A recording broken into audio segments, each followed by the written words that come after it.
नमस्कार आपल्या भावांना बहिणींना झाला का भाऊ बहिणींनो चहा पाणी. तर भाऊ बहिणींनो आपला नाश्ता झाला. पुन्हा नाश्ता करून दिला, गोळ्या खाल्ल्या मी. आता बाकीच्या गोळ्या राहिल्यात ते आता पुन्हा स्वयंपाक करते. तर भाऊ बहिणींनो मस्त वाईट वाटतंय मला रे. तिचं बी दुखतंय, हे मी बी मदत ही करू लागली असती, पण आता कसं झालंय मलाच व्हायना. त्यांचं म्या करायचं तर त्यांनाच पाळे आले माझे करायचे, असं झालंय भाऊ बहीण. तर आता आपल्याला लय बरं वाटत नव्हतं हे, तर रुपयातलं 4 आणे बघा फरक पडलाय मला. आता बसते वाय त्यांच्या संग बोलते, गप्पा हाणते. तर भाऊ बहिणीनं त्या दोघे बहिणीनं मी मदत केली, त्यांच्या परपंचातलं पैसे ते घालवून मला जरा तरतरी आणली. तर त्याला नाहीच मला त्रास देत बघा. असं बोलू सगळं वाटाना ज्यादा मला हे. तर भाऊ बहिणीनं काय करू, तुम्ही माणसारखे आजारी आहे तर इडेव मध्ये बोलते, इडेव काढते. पण भाऊ बहिणीनं आता त्यांच्या परपंचातलं त्यांना बी परपंच आहे, दोघीला बी ही बी, तर काय तरी मदत माझी बी होईल गोळ्या औषधाला, म्हणून भाऊ बहिणीनं मी इडेव काढते. त्यांच्या जीवावर तरी आता कुठवर बसू भाऊ बहिणीनं. आता माझं कसं झालंय, माझं सगळं काम बी बंद झालं, सगळं झालं.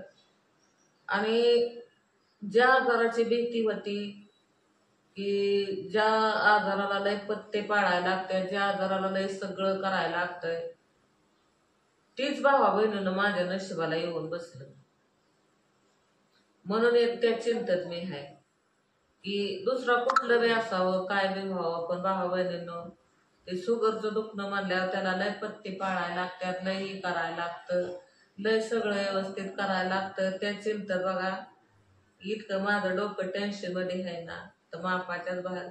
तर भावा बहिणीनं ती प्रत्येक महिन्याला चेक करायला लागतं, जसं सांगल तशा पत्ती पाळायला लागतात, हे होतं. तर त्या विचारात आहे बघा भावा बहिणीनं. आणि आता फत्तावले एवढा प्रयत्न त्या दोघे बी बहिणी करतात माझ्यासाठी, दोन्ही जावा बी करतात. आणि ह्यावेळी काय राहायला तयार नाही. आवे म्हणतो माझा मी जातो. तर आता भावा बहिणीनं आवीला पण फोन येतात बरं का तिकडं की लय कामं घेतल्यात ना का, तो आवे असं का केलं, तो कशाला गेला. तर भावा बहिणीनं त्याच्या खाण्यापिण्याची सोय ही, त्याला डबं कोण देणार, ही कोण देणार. मी त्याला काय म्हणते, मला चांगलं वाटू दे, ही होऊ दे. तर ते म्हणतो नाही मी जाणार. तर मी काय म्हणलं, आता बहिणी पण म्हणतात जाऊ नको, अरे इथंच ही कर हे कर. नाही म्हणतो, मला तिकडंच जायचं आणि तिकडंच काम करायचंय भावा बहिणी. तर त्याला मी पण समजून थकले. आता त्याचं काय मत आहे ते त्याचं ते ठरवलं बघा भावा बहिणी. मला बी काय ज्यादा सांगता येणार नाही त्याला. आता पूनम बी समजावते, एवढी समजावते, पाहुणं बी समजावते, तरी बी ते ऐकायला तयार नाही. तीच हा. तर त्याला काय नाही म्हणलं, गाडी काढतो नेऊ नको,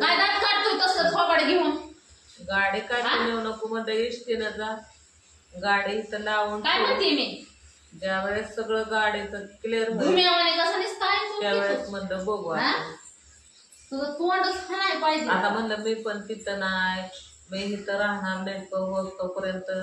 पण आता भावा बहिणीनं आणि ती काळजी आहे का नाही मला, की उपाशी गेला कामाला का कसा गेला कामाला. आता भावा बहिणीनं ते काम तरी हे आहे का, ते जडापाचं काम हे कुणाच्या जीवावर करायचं, कसं खायचं काय खायचं, लोक तरी कुठवर देणार आहे. भलं त्याच्या जोडीदाराने जरी डबं हे नेलं तरी कुठवर देणार आहेत सांगा बरं भावा बहिणीनं. आपला हक्काचं कसं असतं, उघडला डबा झाले सुट्टी, खोलला डबा खात बसला आपण हे, पण त्याच्या काय डोक्यात बसता नाही. आणि आज तर भावा बहिणीनं भरपूर थंड वाजते, पाऊस तर काय बंदच काय नाही बघा. मी होती कसली होती भावा बहिणीनं सांगा तुम्ही. तर माझी 15 दिवसात ही अवस्था होऊन बसली. तरी मला इतकं काय पण जाणवलंच नाही भावा बहिणींनो की मला का होतंय असं, कशामुळं होतंय असं. तर भावा बहिणीनं मी सगळं स्वयंपाक पाणी ह्याला डब्बा करून ही तशीच मी कामाला जायची.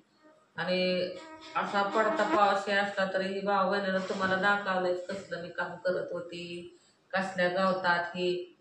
आणि ती या काय त्याचं लईच मला पेनानाच कसंच व्हायला लागलं ही. मग मी योगिताला म्हणलं की मला असं असं होतंय. तर ते म्हणले मी चालले पूनमकड, चलतो येते का. तर तवा भाऊ बहिणीनं मला इतकं नव्हतंच काय. तर मी म्हणलं की आपल्याला प्रत्येक वेळेस आपण होतो नीट गोळ्या हे खाल्ल्या हे केल्या. तर नको म्हणलं जायला. आपल्याला बरंही वाटायला लागलं की परत म्हणलं आपलं कामाला हे जायचं इथं की तेवढंच आपल्याला 4 पैसे होते. आणि मग परत परत भावा बहिणींनो झोपूनच राहिले मी. असं कसंच व्हायचं. असं उठलं की साऱ्या अंगात अवसान गेल्यावाने व्हायचं. असं एकदमच हे व्हायचं, गळाटल्यावाने जाग्यावर बसू वाटायचं. तर मग काय सुसाना. मग खाजगी दवाखान्यात गेले. खाजगी म्हणजे आपला बारका दवाखाना होता. तर त्यांना म्हणलं अहो मला असं असं होतंय, मी सुजले म्हणलं, सगळं हातपाय सुजलं. तर म्हणलं असं वळाना तर ही होत्या. त्यांनी काय केलं, मला 2 इंजेक्शन दिले. 2 इंजेक्शन दिल्याच्या नंतर ती मला म्हणली की अहो ही वातीचा प्रकार आहे. बरं म्हणलं असू दे. त्यांची 2 इंजेक्शन घेतली. त्यांनी बी गोळ्या दिल्या. त्या बी गोळ्या भावा बहिणीनं माझ्या सगळ्या संपवल्या. तरी बी कसला फरक नाही. मग त्या त्या गोळ्या संपस्तोवर मी थांबली. मग ते पण डॉक्टर म्हणलं की एवढ्या गोळ्या 3 दिवस खा आणि 3 दिवसांनी या. आता कसला फरक नाही म्हणल्याच्या नंतर भावा बहिणीनं मी गेलीच नाही त्या डॉक्टरांकडे. गेली नाही म्हणल्या मग परत लयच पेला ना मला. मग मी आवीला म्हणलं चल रावे मला सरकारी दवाखान्यात घेऊन. आणि मग सरकारी दवाखान्यात गेल्या बघा भावा बहिणीनं हे उल्लेख झाला की असं असं झालंय म्हणून. मग त्यांनी 10 दिवसाच्या गोळ्या दिल्या बघा. म्हणली की ही 10 दिवस गोळ्या खा आणि नंतर दाखवायला या. तर भाऊ बहिणीनं आपल्या गोळ्या त्या अजून 6 आहेत. परत घेतल्या बी डॉक्टरांच्या गोळ्या घेतल्यात. परत ती तसली बाटली त्यांनी लिहून दिलेली ती पण घेतली. तर आता त्या गोळ्या मला सगळ्या संपवायच्या त्या बघा. आता म्हणलं डॉक्टरांना म्हणलं की तिकडल्या गोळ्या संगच खाल्ल्या तर जमल का. तर ते म्हणली ती बीपीची शुगरची तर गोळी तुम्हाला नक्कीच खावी लागल. भावा बहिणींनी तुम्ही म्हणता की इतकं ही झालंय इतकं ती झालंय तर इडीव काढतात ही. तर भावा बहिणीनं माझ्या मजबुरीनं मला इडीव काढावंच लागणार आहे. का तर आपल्याला आता भरपूर पैसे औषध गोळ्याला ह्याला आपल्या जीवाचं बघाय लागणार आहे. तर आता पूनमला आणि योगिताला बी कुठवर मी त्रास देऊ. आपली थोडी तरी मदत पाहिजे की त्यांना.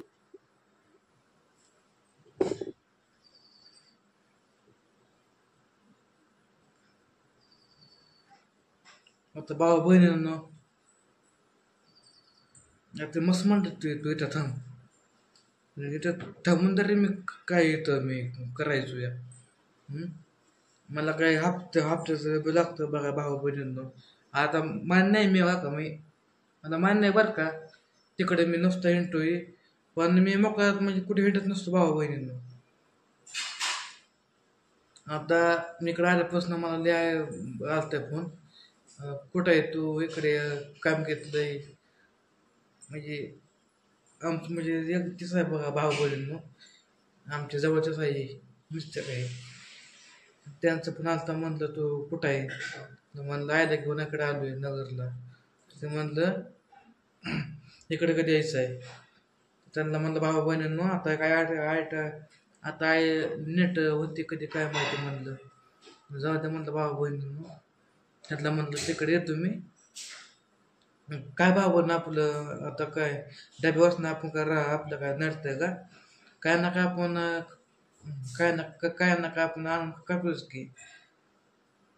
आणि असं ना भाऊ बहिणींनो आमच्यातलं त्या एक आहे का नाही मिस्त्री ते काय म्हणतात तर तू चल मी आहे तुला म्हणजे ते येताना ते डबा जास्त आणतात ना भाऊ बहिणींनो.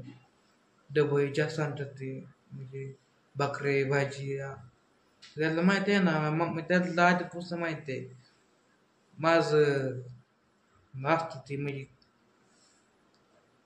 त्याला माहिती असतं त्याचा डबा नसतो. फक्त या डबा फक्त एखाद्या वेळेस आणतो डबा. त्याच्यामुळे भाऊ बहिणींनो ते म्हणतात काय मॅच तू काय मॅच चल काय बघा काय करत भाऊ बहिणी.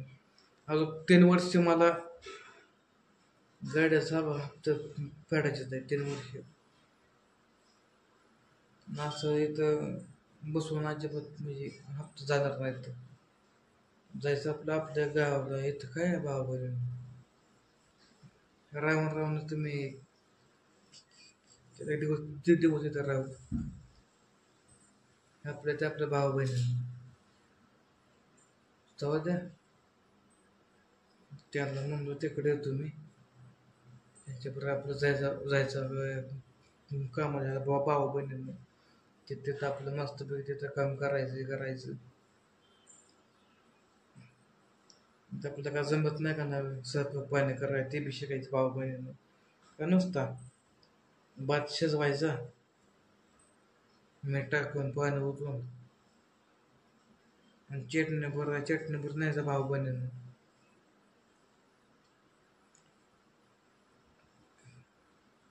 लोकांची याच्या बसलं का नाही विश्वास बसलं मग लय लवकर आपला डबं ही भेटतात भाऊ बहिणींना. त्यामुळे लोकांची चिंता अजिबात नाही घ्यायची कोणाची. ते कुठली बी असू दे भाऊ बहीण. चला भेटू व्हिडिओमध्ये पुढल्या. बघा आता हा पाहू आज आमच्या भाऊ बहिणी.